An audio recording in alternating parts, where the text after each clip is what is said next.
Chapter 1: A Quiet Winter Night. Imagine a winter night in the medieval world. This is not the winter of postcards, or the kind of winter seen from behind a glass window with a thermostat humming quietly somewhere in the wall. It is an older winter, darker and more physical, shaped by stone, smoke, wool, mud, frost, and firewood. Outside, the fields are hard beneath the cold. The lanes are narrow and dark. The wind moves over open ground, through bare branches, past low roofs and shuttered openings. Somewhere in the distance, a dog barks once, then falls silent again. There was no electric light waiting behind a door, no radiator, no boiler hidden in a cupboard, and no warm room that stayed warm simply because someone once turned a dial. Warmth in this world had to be made. It had to be gathered, carried, cut, stacked, guarded, fed, and shared. A fire is not just a pleasant thing to sit beside. It is work. It is fuel. It is smoke. It is time. It is someone's hands gathering branches, splitting wood, carrying baskets, tending embers, and making sure that the flame does not die too soon. In a great household, the fire may glow in a hall where many people gather. In a smaller home, it may be the center of nearly everything: cooking, light, warmth, company, and the slow passage of the evening. In a monastery, warmth may be even more carefully controlled, allowed in certain rooms, at certain times, under certain rules. In a castle, heat may gather in one chamber and vanish in another. A fireplace may warm the stone around it, while a corridor nearby remains cold enough to remind every passerby that walls protect from enemies more easily than they protect from winter. The medieval night was not warmed evenly. It had pockets of comfort: a hearth, a kitchen, a curtained bed, a crowded hall, a cloak pulled close around the shoulders, a bowl of warm food, or a place near the fire, if one was lucky enough to have it. And beyond those pockets, there was always the cold. In the floor, in the stone, in the gap beneath a door, in the breath of animals, and in the fields where the next day's work would begin before the world had properly brightened. To understand how people stayed warm through medieval winter nights, it is not enough to imagine one castle fireplace, one fur cloak, or one romantic bedchamber with a candle burning low. That would be too simple.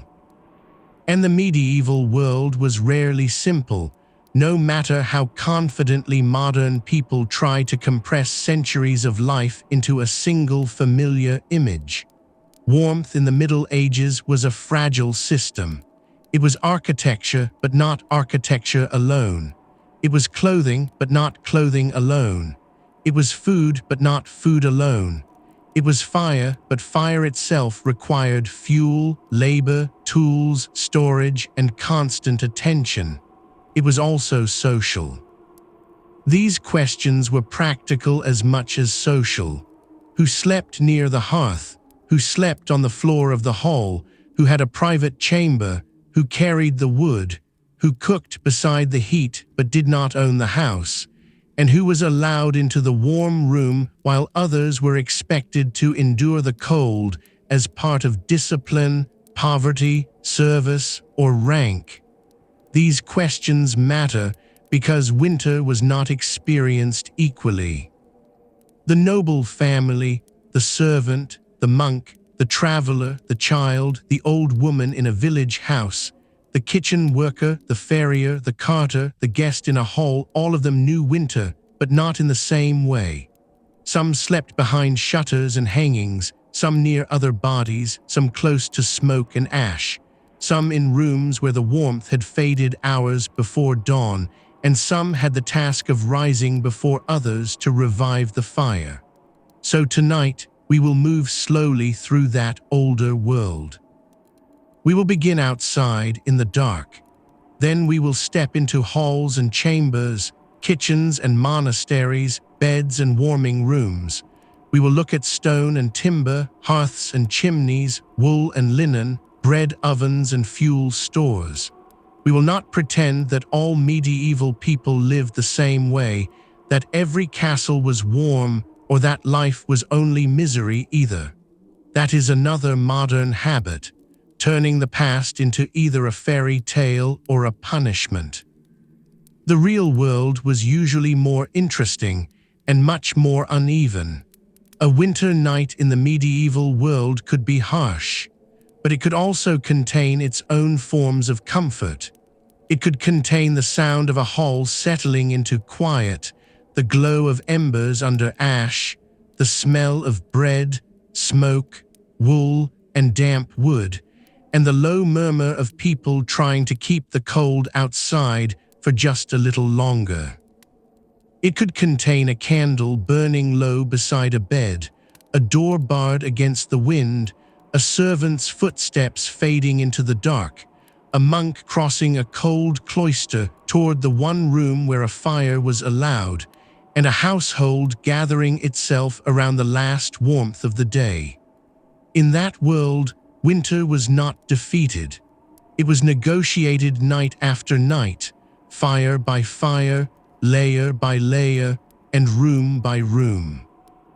And before we look at the ways people made warmth, we should first understand why winter mattered so much. Because in the medieval world, cold was not only a feeling, it was a condition that shaped the whole rhythm of life. Chapter 2: Why Winter Was Dangerous. Winter in the Middle Ages was not simply a season of colder weather. It was a change in the entire pattern of living. The days became shorter, outdoor work became harder, roads could become muddy, frozen, flooded, or dangerous, and food stores, fuel, and shelter mattered more. And the difference between a warm place and a cold one could depend on class, landscape, local resources, and the amount of labor a household could command. The first thing to remember is that heat did not arrive by itself. Every warm room began somewhere else. It began in a forest, in a stack of fuel, in a field where animals had to be fed, and in a kitchen where grain, meat, ale, pottage, or bread became the food that helped a household get through another cold day. In the accounts of a great household, warmth is often not written as warmth. It appears as wood, food, bread, pigs slaughtered for a stay at a castle, servants and officers moving through their tasks, and the ordinary work of carts, horses, bakers, farriers, kitchen workers, and household servants. The cold night was not separate from all of that. It was the reason much of that work mattered. A strong example comes from the late 13th century household of Valence at Castle. English heritage notes that Castle was not just a fortress, but a living household, sometimes containing hundreds of people. Surviving accounts show the scale of provisioning required by an aristocratic household. She spent a large share of her income on food and drink, and when she arrived in November 1296, 81 pigs were killed and many loaves were baked to prepare for her stay. That fact is not just about feasting, it is about logistics. It tells us that winter comfort for the elite rested on a hidden machinery of food, animals, fuel, transport, storage, and labor. A warm hall did not begin with the hall. It began with people working long before the household sat down to eat. It began with animals raised and slaughtered, grain prepared, wood gathered, fires tended, and servants moving through spaces that were not necessarily comfortable for them, even when they served those who had comfort. The same principle applies on a smaller scale. A village household might not have the resources of a castle. Its warmth might depend on a single hearth, A supply of fuel, simple bedding, shared space, practical clothing, and the careful use of whatever food had been stored or preserved. The details varied enormously. A manor house in Kent was not a monastery in Yorkshire. A noble chamber was not a servant's place in the hall. A peasant cottage was not a castle keep. And the winter of one century was not exactly the winter of another. That is why we have to be careful. It is tempting to say, medieval people did this, or medieval people slept like that. But the Middle Ages covered centuries and many regions. Anyone who says everyone in the Middle Ages too easily is usually flattening a much more complicated world. Still, certain patterns do appear. People needed fire, textiles, shelter, calories, stored fuel, and routines that helped them survive the long cold months, and they needed places where warmth could gather. Sometimes that place was the Great Hall. At Old Soar Manor in Kent, historic England describes a 13th century manor house based around a great hall with a central fire. Smoke rose to the open rafters. Family and servants ate in the hall, and servants slept on the floor. The lord and close family could withdraw to more private rooms such as a parlor and solar. That small architectural detail tells a larger story. The same building contained different experiences of night. For some, there was privacy. For others, there was the hall floor. For some, there was a chamber away from the central activity. For others, there was proximity to the fire, but also to smoke, noise, movement, and the exposed public life of the household. Warmth was not just physical, it was social. It followed rank, function, and the design of the house. The closer one was to the hearth, the warmer one might be, but that did not necessarily mean comfort in the modern sense. Smoke might rise into rafters, air might move through openings, floors might be hard, the fire might fade before morning. The night was long, and even in wealthier households, winter required constant management. For monasteries, warmth could be even more deliberately regulated. At Abbey, the warming house, or calefactory, was one of the important warm spaces in the precinct. The Cistercians in Yorkshire project describes it as lying between the day room and the refectory, with a large fire burning during the day from the 1st of November until Good Friday. Its double fireplace dated from the late 12th century. That fire was not simply cozy decoration. It was a controlled resource. It was a place where monks could warm themselves, where ink could be prepared, where shoes could be greased, and where practical work could happen because heat made certain tasks easier. Even in a religious house devoted to discipline, order, and restraint, winter required a room where warmth was gathered and managed.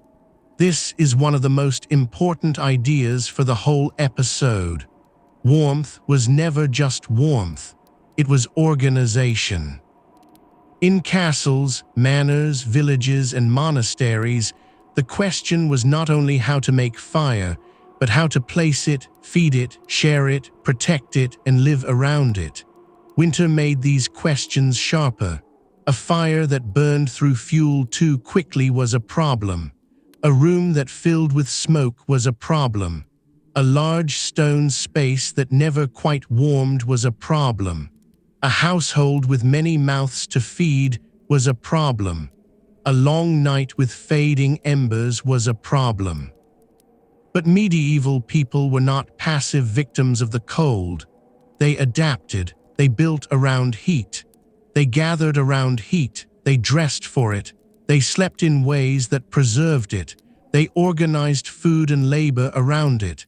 They created warm centers inside cold worlds. Some of those warm centers were grand, a castle hall prepared for a countess and her household. Some were plain, a central fire beneath open rafters. Some were regulated, a monastic warming room burning through the winter season. Some were small, a cloak, a bed curtain, a shared sleeping space, a bowl of hot food, a banked ember preserved for morning. And all of them remind us that in the medieval world, warmth was not a background condition. It was something people had to make. The modern world hides warmth inside walls, pipes, wires, and machines. The medieval world made warmth visible. You could see it in the hearth, smell it in the smoke, feel it in the wool, hear it in the work of the kitchen, count it in the woodpile, and taste it in the evening meal, and lose it slowly as the fire settled and the winter night deepened. So now that we understand why winter mattered, we can step inside the buildings themselves, into stone and timber, into halls and private chambers, into the cold spaces where protection from the weather did not always mean comfort from the cold. Chapter 3: Stone, Timber, and the Cold Inside. Now let us step inside, not into a modern house, not into a room built to trap heat behind sealed windows, insulated walls, and hidden pipes, but into a medieval building on a winter night. The first thing you might notice is not the furniture, it is the material.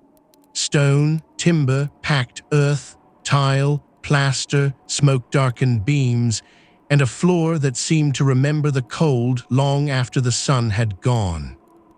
Modern people often imagine castles and manors as solid shelters, and in one sense they were. Thick walls could defend against violence. High windows could keep out intruders. Heavy doors could be barred. Stone could survive weather, siege, fire, and time better than many other materials. But stone was not automatically warm. A castle wall could keep out an enemy and still hold the chill of the season. A tower could stand high above the landscape and still feel damp, still, and cold once the fire faded. Shelter and comfort were not the same thing. That is one of the quiet truths of medieval winter. The walls might protect you from wind, but the room still had to be warmed. And once warmed, it had to keep that warmth long enough to matter. Some rooms did this better than others. Some spaces were large and public, filled with people, smoke, food, servants, animals passing nearby, and the movement of household life. Other spaces were smaller, more private, easier to enclose, and sometimes easier to warm. The shape of the building mattered. A great hall was not a bedchamber. A kitchen was not a chapel. A monastic dormitory was not a warming room. A private solar was not the floor beside the wall where a servant might sleep. Historic England describes Old Soar Manor in Kent as a rare survival of 13th century domestic architecture. It belonged to a leading Kentish family in the Middle Ages. Like many manor houses of its period, it was based around a great hall. In that hall there was a central fire, and the smoke rose upward to the open rafters. This is a simple image, a hall, a fire, and smoke moving upward into darkness, but it tells us a great deal. The hall was not only a room, it was the center of household life. Family and servants ate there. The manorial court was held there, and servants slept on the floor. So the same fire that lit the evening meal might also be the last warmth of the night for those who remained below. The Lord and his close family had more privacy. They could withdraw to rooms such as a parlor with a solar or upper chamber above. These rooms were not modern bedrooms in the familiar sense, but they were different from the open hall. They were more private, more enclosed, more controlled. This difference matters. A medieval building often contained more than one winter experience. One person might sleep close to the central life of the house, near smoke, movement, and the fading heat of a hall fire. Another might withdraw into a chamber above or beside the hall, separated from the public space. Another might rise before dawn to help rebuild the fire. The building did not treat them equally. Warmth followed rank. Warmth followed work. Warmth followed access. This is why the phrase, "how people stayed warm," cannot have one answer. A noble household, a manor servant, a monk, a peasant family, a traveler in an inn, and a kitchen worker all lived within different arrangements of fire and fabric.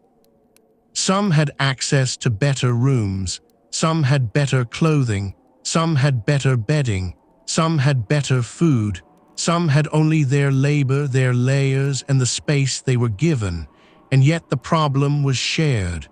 The cold entered everywhere, even if it did not enter every life in the same way. In a stone building, cold could seem to live inside the walls. It could sit in the floor. It could gather in corners. It could wait in passages. A great hall might be active and warm while people were present, while food was served, while the fire was built high and the household moved around it. But later, when voices dropped and embers sank, the same hall might become a much quieter place. The benches were empty, the tables were cleared, the smoke thinned, the ash grew pale, and the cold slowly found its way back into the space. Timber buildings had their own character. They could be warmer in some ways, less massive than stone, less slow to respond to heat. But they brought other problems: fire risk, smoke, ventilation, decay, and the ordinary fragility of wood in a damp climate.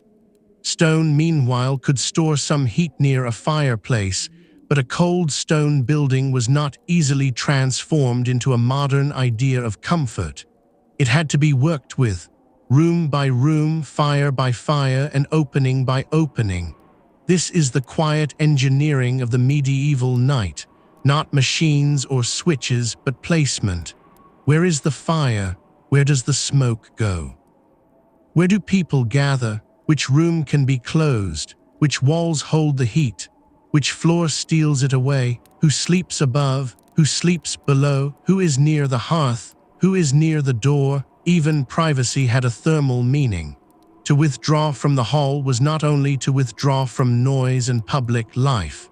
It could also mean entering a more protected space, a chamber where heat might be managed differently, where bedding and clothing mattered more, where the night could be separated from the activity of the household. But again, we should be careful. We should not imagine every private chamber as cozy. A chamber could still be cold. A fireplace might not be present. A window might be shuttered, not glazed in the modern way. A bed might be layered, curtained, or shared depending on place and status, but the details varied. The more honest image is not comfort everywhere, but uneven comfort. Warmth was local. It belonged to certain rooms, certain bodies, certain hours. The medieval house after dark was a map of fading heat. In one place there was the fire. In another, a colder passage. In another, a kitchen still holding warmth from the day. In another, a chamber where textiles, shutters, and bodies did what the building could not. And in another, a servant sleeping where work had ended. This is why we begin with architecture. Because before we speak of clothing, beds, meals, or fuel, we have to understand the shell in which the winter night unfolded. Stone and timber did not solve the cold. They shaped it. They directed it. They held it back in some places and allowed it to linger in others. And at the center of many medieval interiors, before the familiar fireplace became widespread in every chamber we might imagine, there was the older heart of the household, the hearth. Chapter 4: The Hearth Before the Fireplace. Before we think of a fireplace set neatly into a wall, it helps to imagine something older and more open. A hearth in the hall, a fire set near the center of a room, smoke rising upward into rafters, and people arranged around it not because it was decorative, but because it was necessary. The hearth was one of the oldest answers to the cold. It gave heat, light, and a place to cook food. It marked the center of the room and drew people together, whether they wanted company or merely wanted warmth. In a great hall, the hearth was not a background object. It was a kind of anchor. At Old Sore Manor, the hall's central fire would have warmed the space where the household ate and where servants slept. Smoke rose into the open rafters. That image is important because it reminds us that heat and smoke were often inseparable.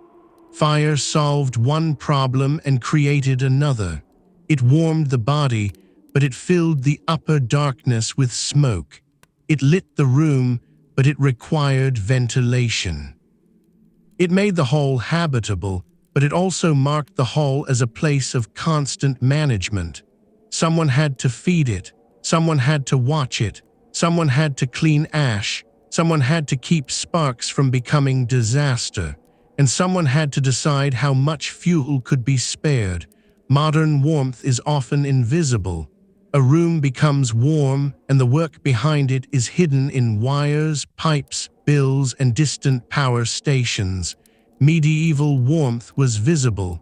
It was there in the wood, in the ash, in the smoke-stained beams, in the soot, in the person carrying fuel, in the cook working near heat, in the servant who knew when embers had to be stirred.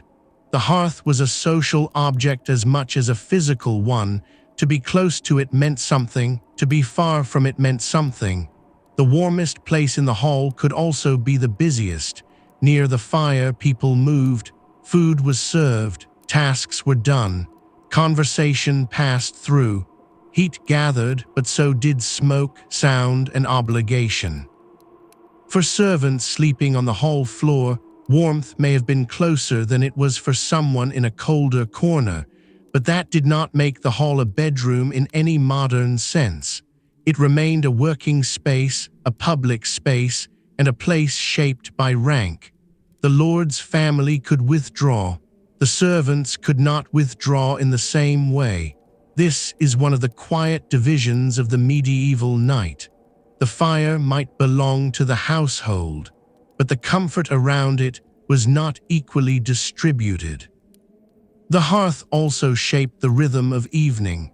As daylight faded, work shifted inward. The fire became more important.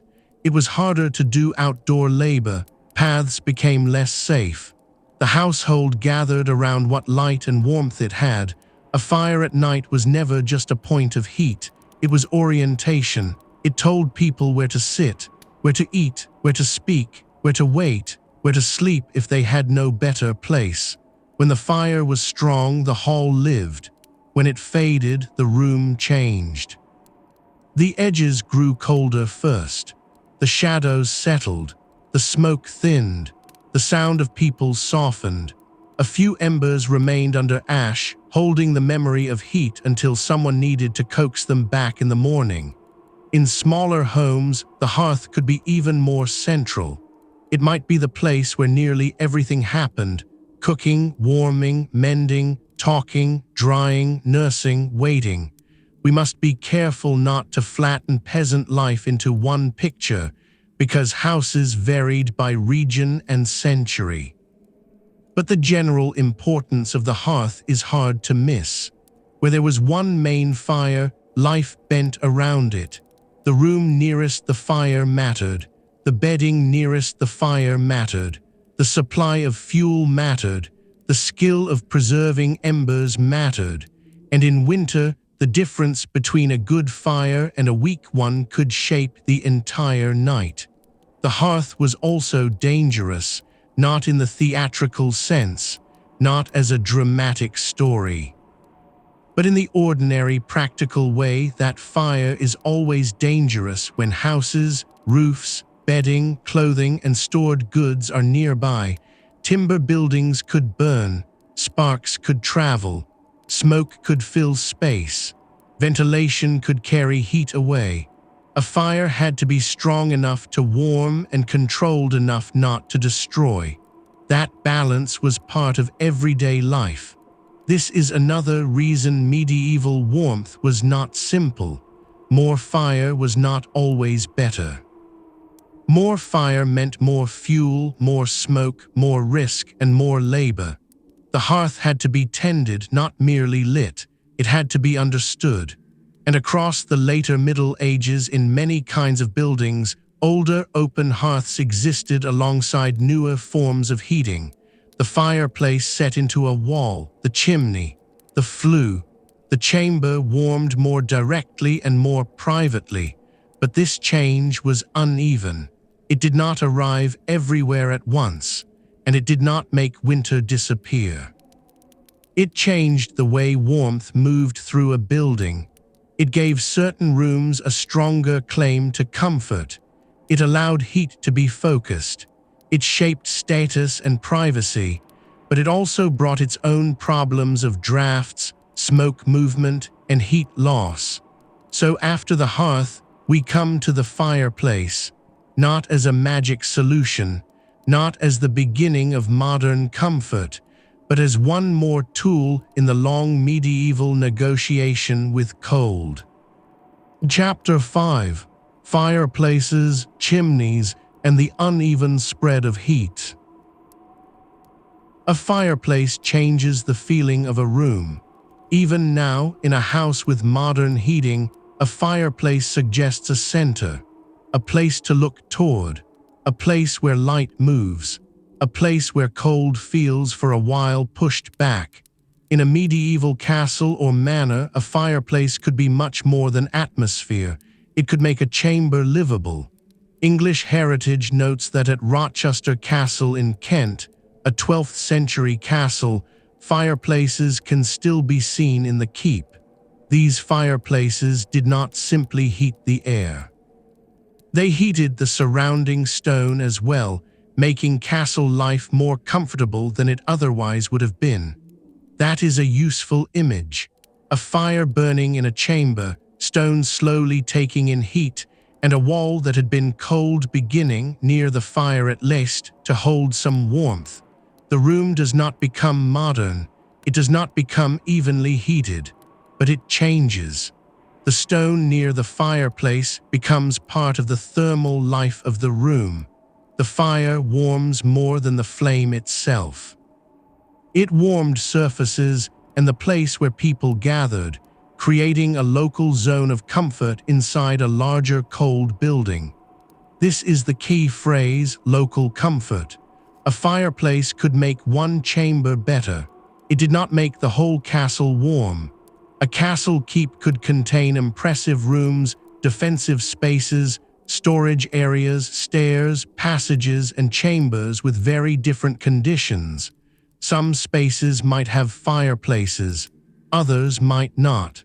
Some might be used by people of high status. Others might be functional, exposed, or only temporarily occupied. So we should avoid the easy image. Not every room glowed with fire. Not every tower was cozy.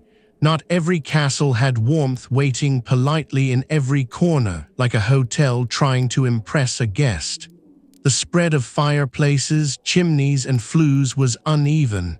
Technology existed, but buildings were changed over time. Regions differed, wealth differed, purpose differed. A royal castle, an aristocratic manor, an abbey, a village house, and an inn did not solve heat in the same way. Historic England's guidance on fireplaces, chimneys, and flues reminds us that these features shaped ventilation and heat movement. A chimney could carry smoke away. That was valuable. But an open flue could also create drafts and allow heat to escape. Again, fire solved one problem and created another. A fireplace was more controlled than a central hearth. It could move smoke more effectively. It could heat a specific chamber. It could allow a room to feel more private, more enclosed, more separate from the smoky life of the hall. But it still needed air. It still needed a way for smoke to move. It still needed fuel. It still pulled the room into a relationship with the outside world: wind, chimney, draft, weather, and supply. A fireplace was not a sealed modern heating system. It was a negotiation between flame, stone, air, and smoke. You can imagine the difference at night. In a hall with a central hearth, the fire is public. It belongs to the room. It belongs to the household.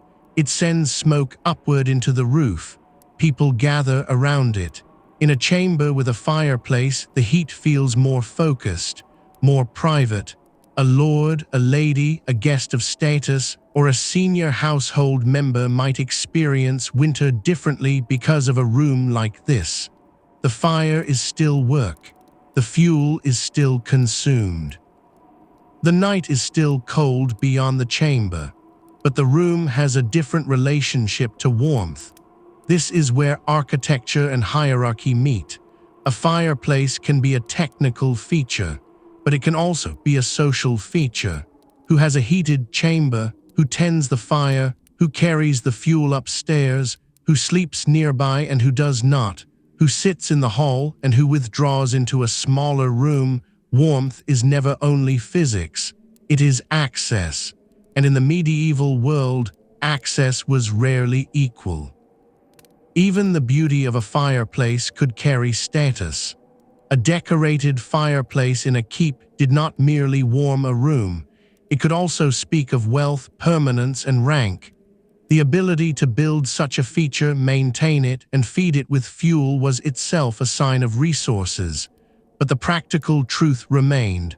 A fire burns down, a chamber cools, a chimney draws. The outside air presses against shutters, doors, roofs, and stone. The cold is patient. It does not need to hurry. It waits for the fuel to thin. It waits for the servant to stop tending the fire. It waits for sleep. This is why the medieval night cannot be understood by looking only at architecture. A fireplace mattered, but so did the woodpile. A chimney mattered, but so did the wind. A chamber mattered, but so did clothing and bedding. No single solution defeated winter. The fireplace was one layer, the hearth another, the room another, the cloak another, the bed another, the meal another, the people gathered together another still. And the more we move through the building, the more we see that warmth was not spread evenly like modern heating.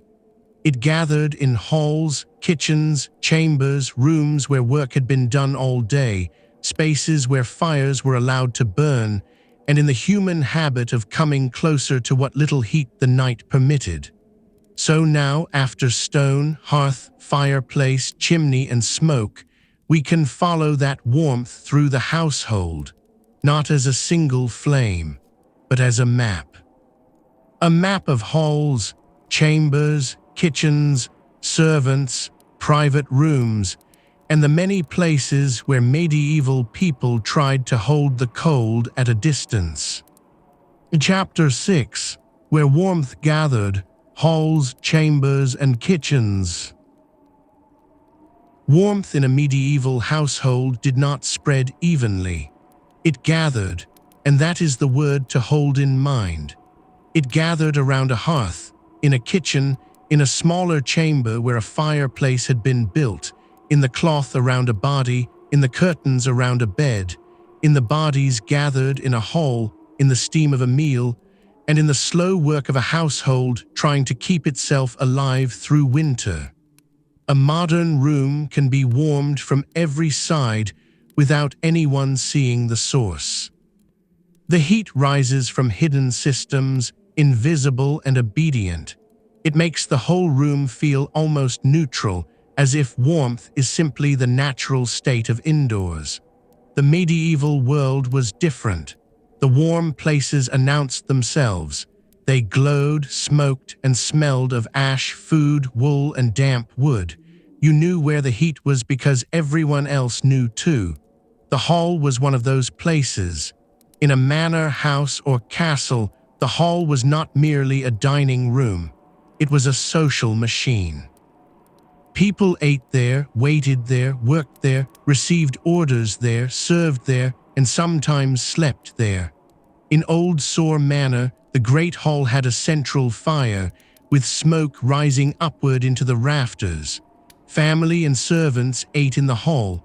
Servants slept on the floor. The lord and close family could withdraw to more private rooms, such as a parlor and solar. That single arrangement tells us a great deal about warmth. The fire belonged to the hall. But the experience of that fire depended on who you were. To the household's higher status members, the hall might be a place to eat, receive, and pass through before withdrawing. To a servant, it might be the place of work, waiting, and sleep. To the person tending the fire, it might be responsibility. To the person carrying fuel, it might be labor. To someone sleeping near the wall after the public life of the hall had faded, it might be the last heat left in the building. The same room did not mean the same thing to everyone inside it. This is why warmth was social as well as physical. It was not enough to ask where the fire was. You also had to ask who could sit near it, who could leave it, who could command more fuel, who had a chamber, who slept in the open hall, who was still working while others settled into the night. In a large aristocratic household, the movement of warmth was tied to the movement of food. Castle in the late 13th century gives us a useful glimpse of this world through the household of Valence. English heritage notes that was not only a fortress, but a living household, sometimes containing hundreds of people. Such a household needed constant provisioning. When arrived at in November 1296, 81 pigs were killed and many loaves of bread were baked to prepare for her stay. It is easy to hear that number and imagine only wealth. But for our purposes, it tells another story too. A winter household required food on a scale that created its own heat, labor, smell, and movement. The kitchen was not just where meals appeared. It was one of the warmest working parts of the household. There were ovens, hearths, boiling pots, bread, meat, steam, ash, and people moving in and out. A kitchen could be hot in a way that other parts of the building were not. But that did not make it comfortable in a modern way. It was a workplace. It was smoky, active, and demanding. The people closest to heat were often the people working hardest beside it. This is a pattern we will see again and again. Warmth did not always belong to rest. Often, it belonged to labor. A baker might know more heat than a lord walking through a cold passage. A cook might spend the evening near fire, but not for pleasure. A servant might sleep near the fading warmth of the hall because that was where service placed them. A monk might enter a warming room not as luxury, but under rule and routine. The warmest places were rarely free of obligation. In the great hall, warmth gathered where the household gathered. In the kitchen, warmth gathered where food was made. In a chamber, warmth gathered where rank and architecture allowed it. In the monastery, warmth gathered where the rule permitted fire. And outside all of these places, the cold remained. In passages, in courtyards, in storage spaces, in unheated rooms, in timber outbuildings, and in the fields beyond the walls. It is useful to imagine the medieval household at night as a landscape of different temperatures rather than a single interior. A hall might still hold traces of fire. A kitchen might smell of bread and smoke. A chamber might have a small hearth or none at all.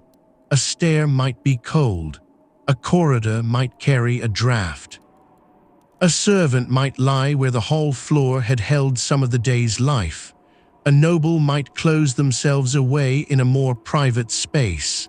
The building itself became a map. The fire marked one point, the kitchen another, the bed another, and the woodpile another. And the people inside moved between them according to work, rank, need, and habit. There is something deeply human in that. Even now in modern houses, people gather in kitchens, near lamps, near the warmest corner, near whatever feels alive in the room. We still follow warmth. We just hide the systems that make it. The medieval world did not hide them. It showed the work. The person carrying wood. The person stirring a pot. The person mending clothing by firelight. The person lying down near the place where the day had happened. The person banking the embers so that morning would not begin from nothing.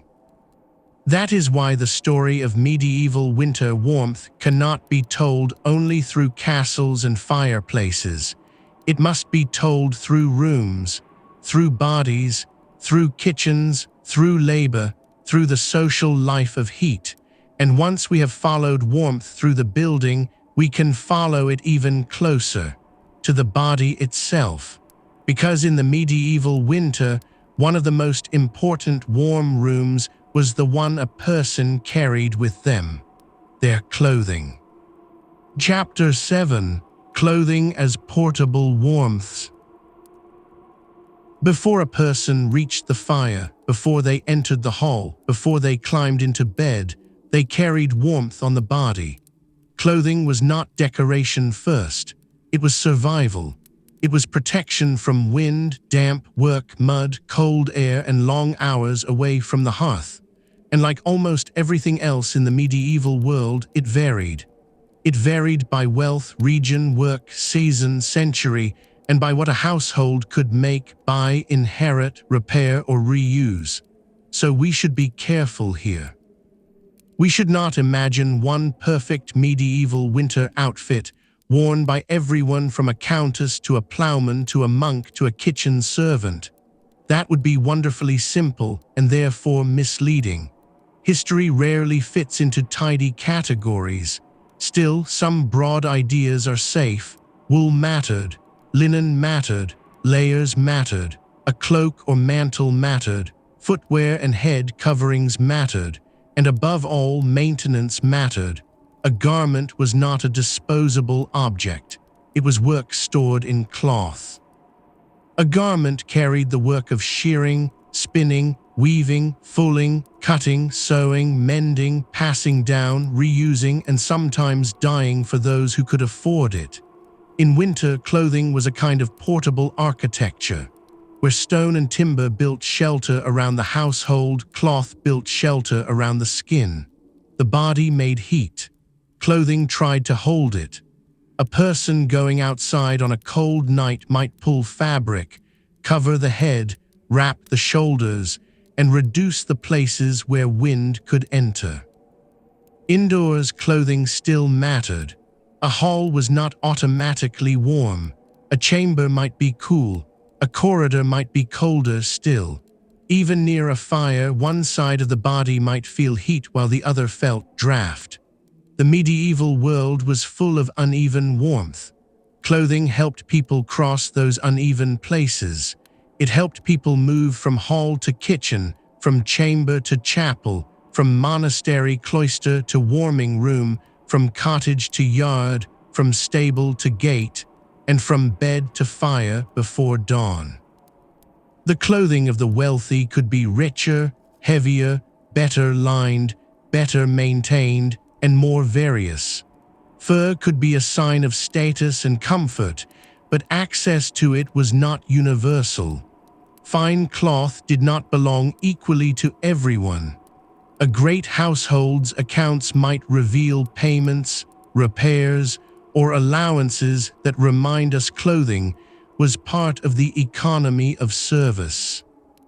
For people, warmth might depend more heavily on practical layers, coarse wool, reused garments, and whatever could be repaired rather than replaced. But we should speak carefully. The Middle Ages are not one village, one century, or one wardrobe. The goal is not to catalogue every garment. The goal is to understand clothing as part of the system of warmth. Fire warmed the room. Cloth preserved the body's heat. Food warmed from within. Bedding held warmth through the night. Architecture slowed or failed to slow the cold. Together, these things formed the winter life of a household. There is also a psychological comfort in clothing, a hood pulled close, a cloak wrapped around the shoulders, a sleeve drawn over the hand, a layer added before stepping into a cold passage. Small actions repeated so often they almost vanish from the record. But these were the gestures by which people answered the season, not heroically, not dramatically, just practically, one layer over another. A belt tightened, a shoe repaired, a cloak dried near heat, a damp garment turned toward the fire, a sleeve mended because winter would not wait for new cloth. In a castle or manor, clothing also marked position. The rich, servants, and monks were all seen differently. Clothing told the world something about order, rank, and belonging, but on a winter night, it also did something more immediate. It kept the cold from reaching the body too quickly. That is the quiet, democratic fact underneath all the hierarchy. Everyone had a body, everyone lost heat, everyone knew the instinct to draw fabric closer when the air sharpened. But not everyone had the same fabric, not everyone had the same room, not everyone had the same fire. This difference is important because it keeps us from making medieval winter into either romance or misery. There were comforts, there were skills, there were habits of survival, there was also inequality. A noble's winter night and a servant's winter night were not the same thing, even under the same roof. The noble might have better cloth, more privacy, better bedding, and someone else to tend the fire. The servant might have worked near heat, sleep near the hall, and rise early to begin the cycle again. Warmth followed the social order, but it also followed practical knowledge. People knew which garments to wear for which tasks. They knew how to keep cloth dry when they could. They knew the value of wool. They knew that a damp body in a cold room was trouble. They knew that a covered head mattered. They knew that feet and hands needed protection. They knew, without needing a modern diagram, that warmth could leak away through exposure. This kind of knowledge rarely appears as a grand invention. It appears in habit, in mending, in routine, in the way someone prepared before stepping outside, in the way a household arranged itself around fire, and in the way people slept. And sleep brings us to the next layer of warmth. Because once the day's work was finished, once the fire had begun to settle, once the clothing of the day was loosened or rearranged for rest, the question became quieter and more intimate. Where would the body lie, and what would hold its heat until morning? A bed, a pallet, a floor, a curtain, a shared space, or a little warmth trapped under cloth while the winter pressed against the walls. Chapter 8: Beds, Straw Curtains, and Shared Warmth. The medieval bed was not one thing. That is the safest way to begin. There were grand beds and humble beds, raised beds and floor bedding, curtained beds and simple pallets, beds in private chambers and sleeping places in halls, and beds that belonged to the wealthy alongside sleeping arrangements that belonged to those who served them.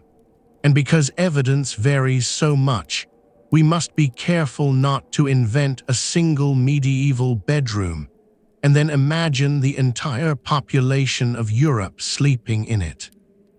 But we can still say this: bedding was one of the most important ways of preserving warmth through the night. A fire might burn low, a hall might cool, and a chamber might lose the heat it had gathered. But beneath layers of cloth, straw, wool, skins, blankets, or whatever a person had access to, the body could hold warmth more effectively than it could in open air. Sleep turned warmth into a smaller problem. It was not about heating the whole building, warming every wall, or defeating winter. It was only about keeping this body warm enough until morning. For the wealthy, beds could be important possessions. A bed was not merely a frame and mattress. It could be a set of textiles, hangings, covers, and status. Curtains around a bed could create privacy, reduce drafts, and make a smaller enclosure inside a larger room. A curtained bed, in this sense, was almost a room within a room, not sealed, not perfectly warm, but more protected. The bed gathered body heat. The curtains softened moving air. The textiles made a private pocket of darkness and warmth. For someone of rank, this could be part of comfort, status, and household display all at once, but not everyone slept that way. At Old Sore Manor, servants slept on the floor of the hall. This is a simple statement, but it opens a whole world of difference. The hall floor was not a private chamber. It was the place where the household had eaten, gathered, worked, and moved. After the evening, when the fire faded and the room quieted, the same space could become a place of rest for those who served. Perhaps there was some remaining warmth near the hearth. Perhaps there were rushes, straw, bedding, cloaks, or coverings depending on the household and period. But we should not decorate the scene beyond the evidence. The important fact is enough. Some slept in private rooms. Some slept in the hall. The social order continued into the night. For households, sleeping arrangements could be simpler still, but they varied by region, wealth, family structure, and building type. A cottage might have fewer rooms. People might share space. Bodies together could help conserve warmth. Bedding might be practical, layered, repaired, and reused, but we should be cautious about universal claims. The medieval world did not leave us an inventory of every cold night. It left fragments. It left buildings, accounts, objects, rules, archaeology, and occasional descriptions. Enough to see patterns, but not enough to pretend we know every bed. Still, the basic thermal logic is clear. A person at rest loses heat. The night grows colder. The fire weakens. The room cools. So bedding mattered, cloth mattered, curtains mattered when available, sharing space mattered, being close to the fire mattered, and being away from doors and openings mattered. The place where one slept was part of the same system as the hearth, the chamber, the clothing, and the meal. If clothing was portable warmth, bedding was stored warmth. It received the body at the end of the day and tried to hold what the body gave off. This is why sleep in the medieval winter cannot be separated from the architecture around it. A bed in a private chamber meant one thing, a pallet near the hall wall meant another, a monk in a communal dormitory meant another, a traveler in an inn meant another, a child sharing warmth with family meant another, and a noble behind bed curtains meant another. And every one of these arrangements depended on what was available: cloth, straw, wood, room, labor, and rank. There is a quiet intimacy in thinking about this, not the grand battles, not the crowns and treaties, not the dramatic images of knights, sieges, and banners, just the ordinary human need to lie down somewhere and not be too cold, a hand pulling a cover closer, a servant choosing a place on the floor away from the worst draft, a person waiting for smoke to thin before settling near the hall, a child tucked under shared coverings. a tired kitchen worker smelling of bread and ash, a noble chamber quieting behind a curtain, a monk returning from the warming room to a colder part of the abbey. These are not the kinds of scenes that usually dominate history. They are ordinary, soft, and easily forgotten, and yet most of life is made from scenes like this. The work of keeping warm did not end when the fire was lit. It continued into the way people dressed, the way they ate, the way rooms were used, the way beds were arranged, the way bodies gathered, the way the household settled itself before sleep. And now, having looked at halls, clothing, and beds, we can look more closely at the people inside this winter world. Because the medieval night was not one experience. It was many nights under one season. The noble's night, the servant's night, the peasant's night, and the monk's night, each shaped by the same cold, but by very different access to warmth. Chapter 9: Nobles, Servants, Peasants, and Different Winter Nights. The medieval winter night was not one night. It was many nights happening at once. A noble's night, a servant's night, a monk's night, a traveler's night, a child's night, a household's night, and a village's night, all under the same winter sky, but not under the same conditions. The cold was shared. The answers to it were not. This is one of the most important things to remember before imagining the medieval world too simply.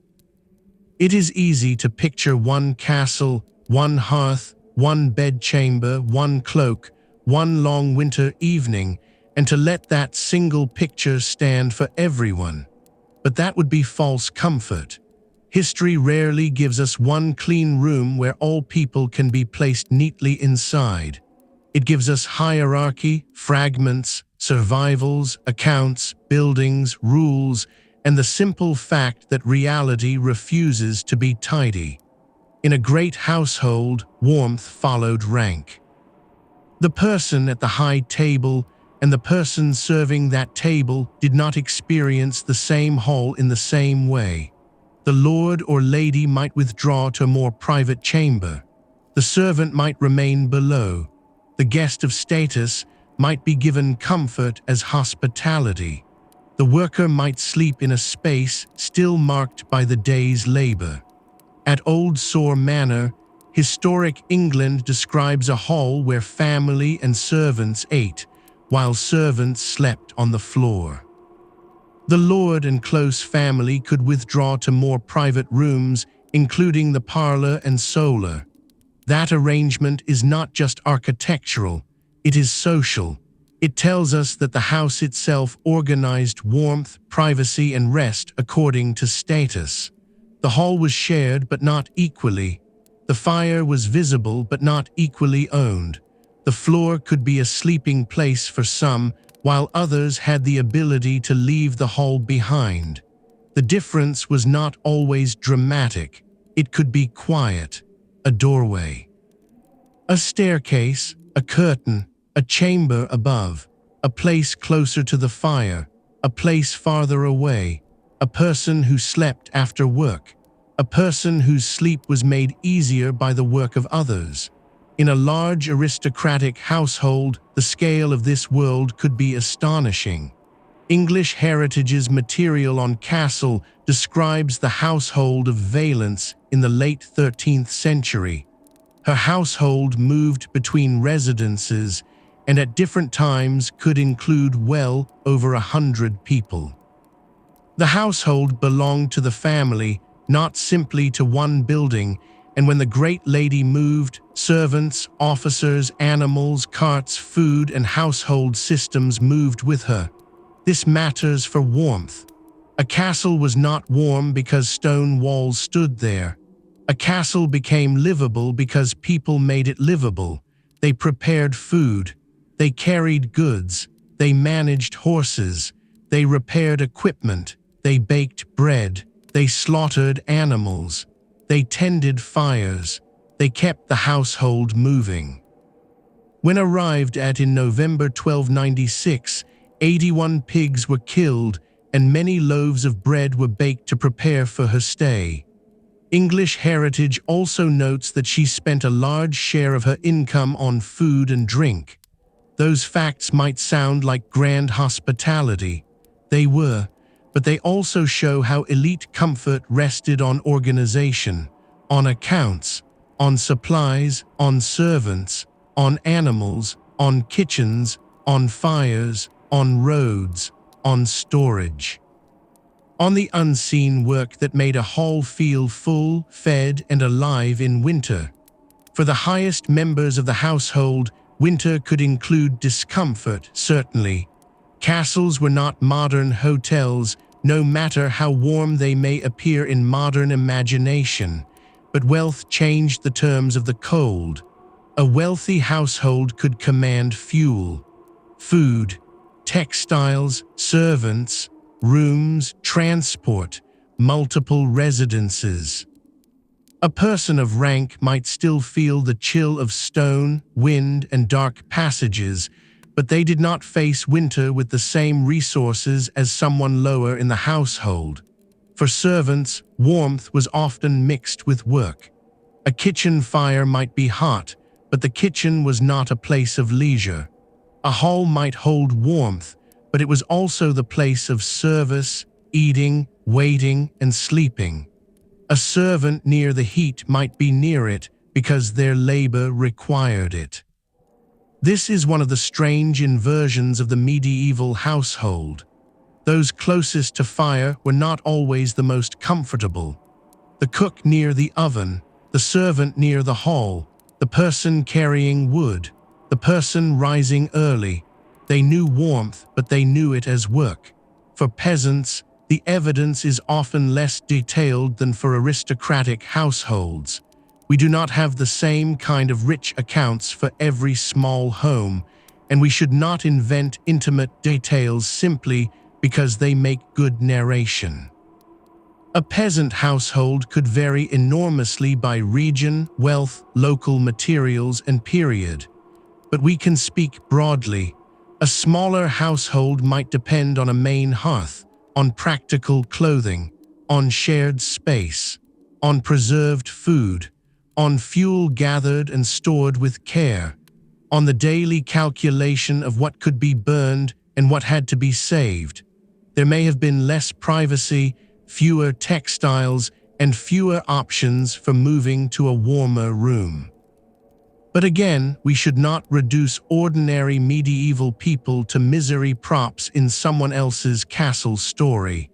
They had skills, habits, local knowledge, ways of making the house work, ways of sharing space, ways of arranging the day around the hearth, ways of repairing, preserving, enduring, and adapting. The cold was not defeated by wealth alone. It was also negotiated by experience. The monk's night was different again.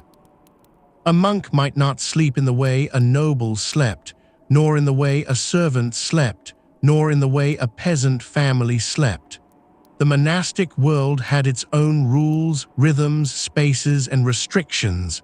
Comfort was not the point of monastic life, at least not in the ordinary domestic sense. Yet even monasteries needed heat. The body still got cold. Ink still needed preparation. Shoes still needed greasing. Documents still needed dry storage. A community devoted to discipline still had to deal with winter as a physical fact. So the medieval night divided people not only by wealth, but by role, rule, access, task, and space. The noble might sleep in a more private chamber. The servant might sleep in the hall. The cook might know heat through labor. The monk might pass through a warming room under regulation. The peasant might rely on a household hearth and practical layers. The traveler might depend on hospitality, inn, monastery, or roadside shelter. All of them belonged to the same winter world. but they did not occupy the same winter night. This is why warmth is such a useful way to understand medieval life.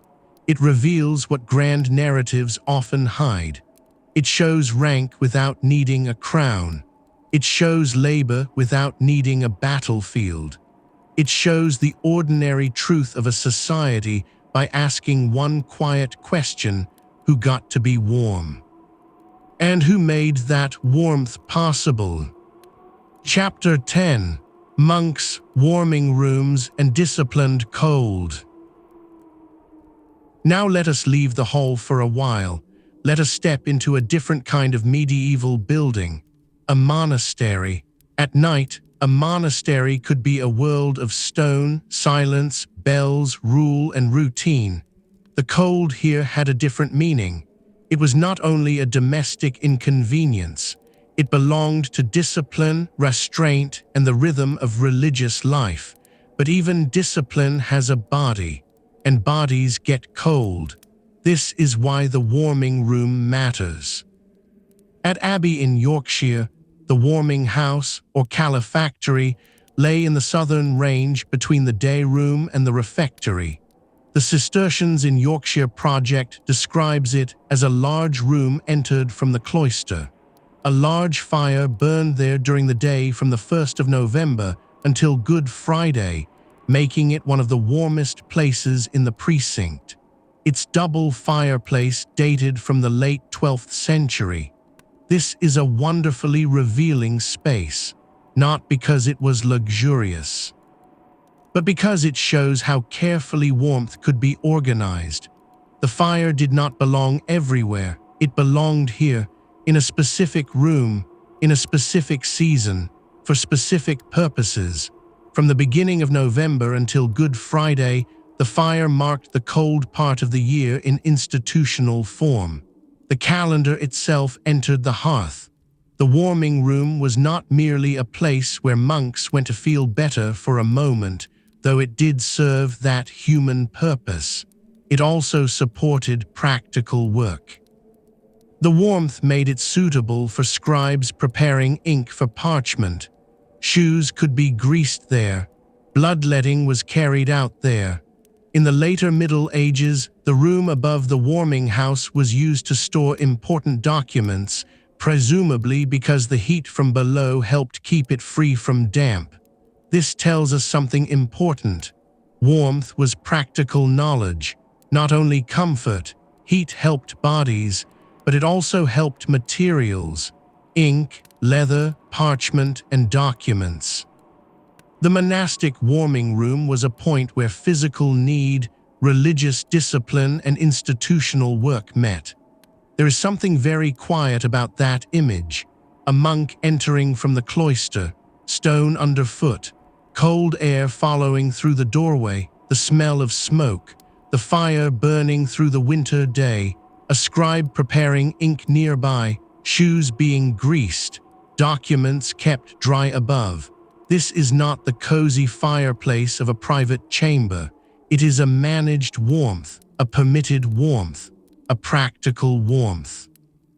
A warmth with rules around it.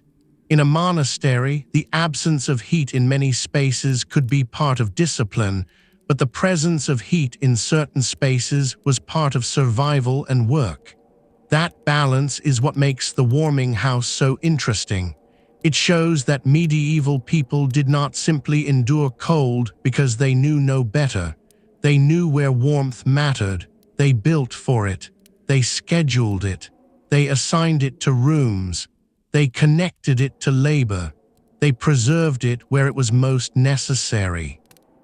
The warming room also helps us avoid a simple fantasy about medieval religious life. It was not all spiritual abstraction floating above physical need. There were fires, shoes, ink, parchment, food, hospitality, storage, hands that needed warming, bodies that needed recovery, cold mornings and colder corridors. The monastery was a spiritual institution, yes, but it was also a built environment, a working household, a community of bodies inside stone. And like any medieval household, it had to solve winter in practical ways. The warming house was one answer, not the only answer, but a clear one. It gives us a contrast to the aristocratic household. At warmth could gather around feasting, servants, provisions, and the public life of a countess's residence. At Old Sore Manor, warmth gathered in the great hall, where family and servants used the same space differently. At warmth gathered under discipline in a room with a defined purpose and season. Each place made warmth visible. Each place rationed it differently. The castle used rank. The manor used household layout. The monastery used rule, but all needed fire, all needed fuel, all needed labor. All had to decide where warmth belonged. And this question, where warmth belonged, shaped the whole winter life of the building. The monastery also reminds us that warmth was not only for sleep. It touched the entire day. If ink could be prepared more easily in a warm space, then writing depended on heat. If shoes could be greased there, then movement through wet and cold depended on heat. If important documents were kept in a room protected from damp, then memory, property, administration, and institutional survival depended in some small way on heat. The fire was not separate from culture. It was underneath it, under writing, under order, under travel, under food. Under the routine that allowed a community to pass through winter without collapsing into chaos. That is one of the quiet themes of this whole story.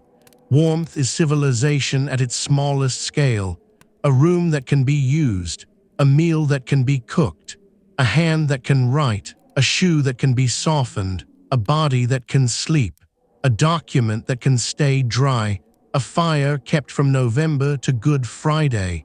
In the end, the warming room is not a side note. It is a key to understanding the medieval winter. Heat was precious. So people gave it rooms, rules, and work to do. And behind every one of those fires, whether in castle, manor, cottage, kitchen, or monastery, there was another question. Where did the fuel come from? Who gathered it? Who paid for it? Who carried it? And how much of winter life was shaped by the simple fact that a fire must be fed? Chapter 11. Food, fuel, forests, and the labor behind warmths. A fire is never only a flame. It is a chain of work. Before it glows in a hall, it exists somewhere else. It began in a forest, in a stack of cut wood, in a cart, in a storehouse, in a servant's arms, and in a decision about what can be burned tonight and what must be saved for later. This is why fuel belongs at the center of any honest story about medieval warmth. A fireplace without fuel is a hole in the wall. A hearth without fuel is ash. A kitchen without fuel is cold storage and uncooked grain. A warming room without fuel is only another stone room waiting for spring. Medieval fuel was not the same everywhere. Timber mattered greatly, but not every place had the same access to woodland. Charcoal, peat, coal in some regions, and other local fuels could play roles depending on place, period, and economy. The exact mixture varied. Geography mattered. Transport mattered. Laws and local shortages mattered. This is another reason to avoid a single medieval answer. The question was never simply, how did medieval people heat their homes?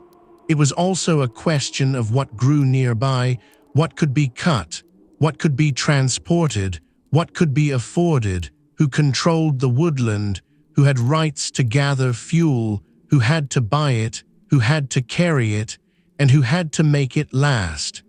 Every fire in the night had a history before it reached the hearth. For a great household, fuel was part of a much larger system of supply. castle under valance gives us a glimpse of scale. A household that could contain well over 100 people, entertain guests, move between residences, maintain horses, feed servants, and prepare large meals required constant organization. Food and fuel were linked. A winter meal required heat. Baking required heat. Boiling required heat. Roasting required heat. Brewing, washing, drying, warming, repairing, all could bring the household back to fire. English heritage notes that spent a very large share of her income on food and drink. The numbers from are not only impressive because they suggest abundance. They are impressive because they show how much winter comfort depended on supply. Food was warmth in another form. Not magically, and not in the sloppy sense that one hot meal solved winter, but in the practical sense that calories, kitchens, fires, and household labor formed one system. A full household needed fuel to cook food. Food gave bodies energy. Warm food could make a cold evening more bearable. Kitchen fires could create warm working spaces. Bread ovens and boiling pots could turn stored resources into immediate comfort. The kitchen was a thermal engine, not a pleasant sitting room. Not a cozy restaurant, a working space hot and smoky where comfort for others was produced by labor. The same was true of forests and fuel stores. A winter fire represented earlier work, cutting, hauling, stacking, drying, guarding, accounting, and carrying. Fuel that was burned too quickly was fuel not available later. A household had to think ahead because winter did not end when one night ended. This is easy to forget in modern life. We think of heat as a bill, a switch, a background condition, a number on a wall. But in the medieval world, heat was visible as stored matter, a pile of wood, a cartload, a bundle, a stack, a smoky room, a kitchen worker, a forest edge. A cold yard crossed again and again, and the labor behind warmth could be heavy. Someone had to bring fuel from outside to inside.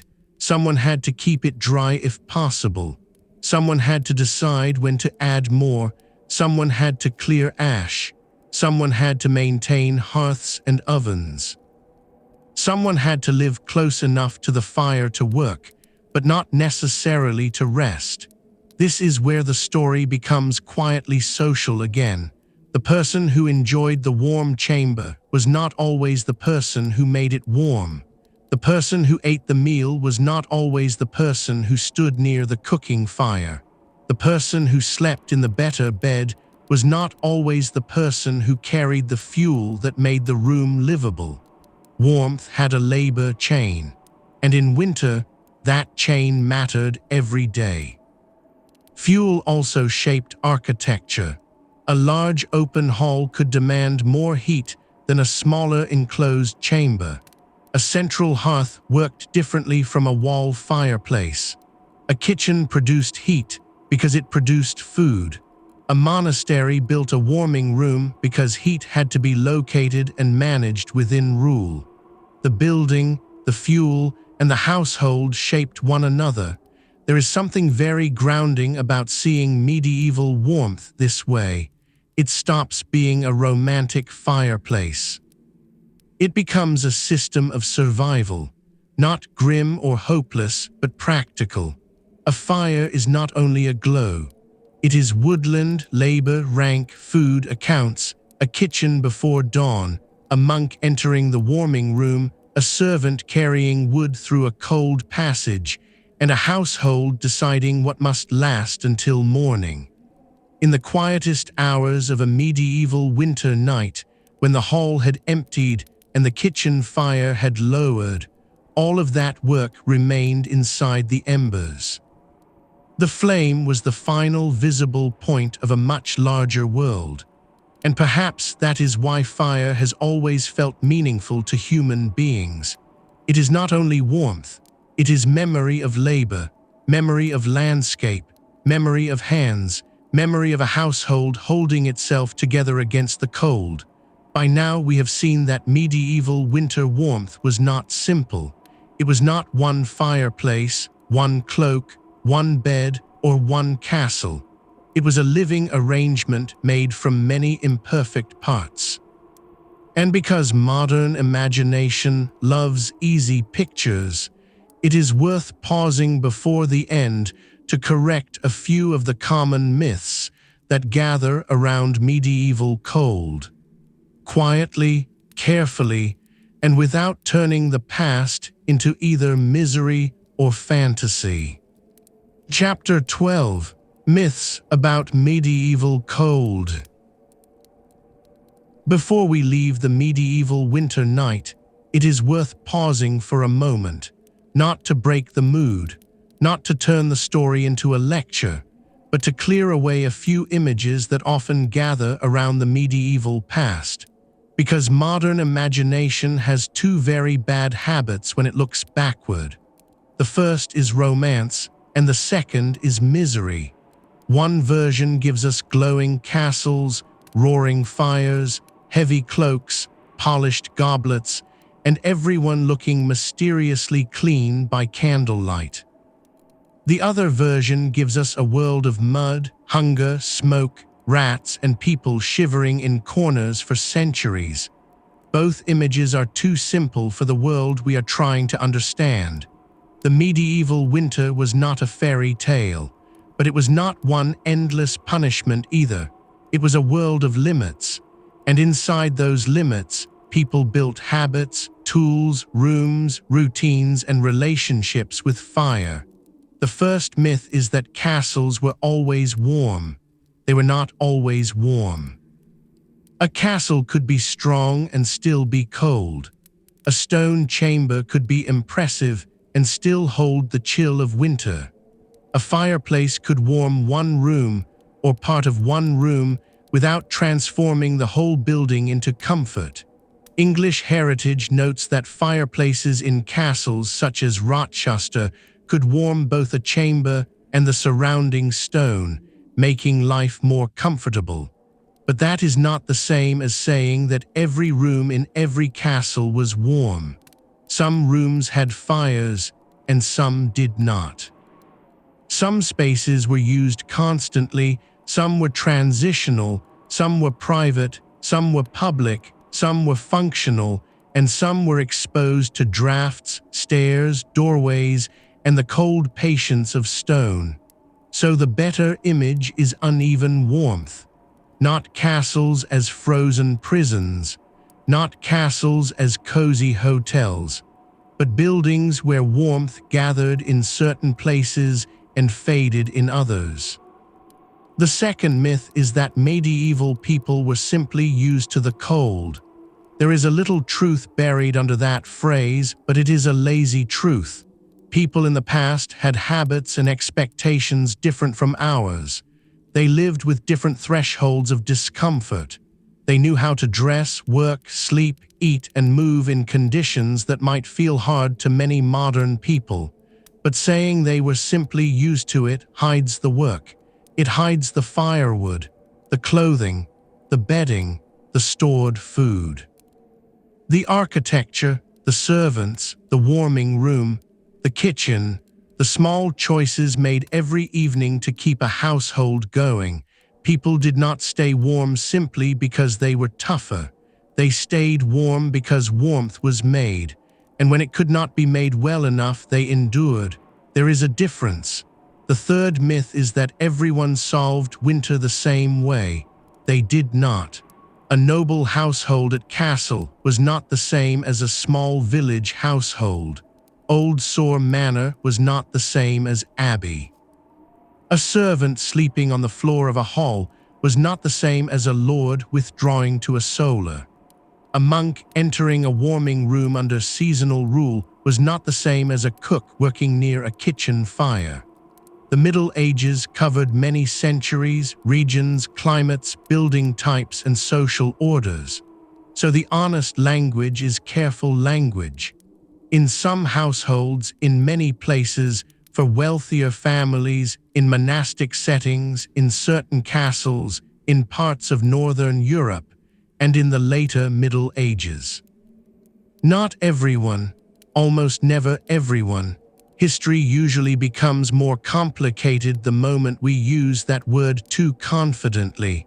The fourth myth is that everything warm was pleasant. A kitchen could be warm. It could also be hard work. A hall could hold the warmth of a central fire. It could also be smoky, public, noisy, and unequal. A servant might sleep near the last heat of the day. That did not make the hall a bedroom in the modern sense. A monastic warming room might be one of the warmest places in an abbey. That did not make monastic winter life luxurious. Warmth and comfort are related, but they are not identical. Sometimes warmth came with labor, sometimes with smoke, sometimes with hierarchy, sometimes with discipline, sometimes with crowding, sometimes with the knowledge that morning would bring the work of making warmth all over again. The fifth myth is that the medieval night can be explained by one object. The fireplace, the cloak, the bed curtain, the hearth, or the castle wall. The truth is that none of these were enough by themselves. The fireplace needed fuel, the cloak needed cloth and care, the bed needed bedding, the hearth needed tending, the wall needed a room that could be warmed, the meal needed a kitchen, the kitchen needed labor, the labor needed people, the people needed food, and all of it needed time. This is the central correction. Medieval warmth was not a single invention. It was a chain. A chain of spaces, materials, and hands. And when we see that chain, the past becomes clearer, less romantic, less miserable, more human. A winter night in the medieval world was not one simple picture. It was a household settling around fire, a monk walking toward the calefactory, a servant lying down in the hall, a private chamber losing heat, a kitchen cooling after work, a woodpile shrinking slowly, a cloak pulled tight, a bed curtain drawn, a road too dark to travel. A field waiting under frost, and somewhere under ash, the embers of tomorrow morning. That is not a myth. That is a system, fragile, unequal, practical, and human. Chapter 13, Closing Reflection, the Last Fire of the Night. And now the night deepens. The hall is quieter. The tables are cleared. The kitchen has slowed. The last movements of the household fade into corners, stairs, chambers, and sleep. Outside, the cold remains patient. It waits beyond the wall, beyond the door, beyond the shutter, beyond the last orange light inside the room. Inside, warmth has become smaller, not gone, just smaller, in the stone near a fireplace, in the ash covering embers, in the folds of wool, in the bedding around a tired body. In the memory of a hot meal, in the hands that know how to tend the morning fire. We began with a simple question. How did people stay warm through medieval winter nights? And the answer was never one thing. It was not only fire, not only clothing, not only beds, not only castles, not only food. It was all of them together. Fire, fabric, architecture, food, fuel, labor, rank, rule, habit, and patience. A hearth in a hall, a fireplace in a chamber, a kitchen full of work.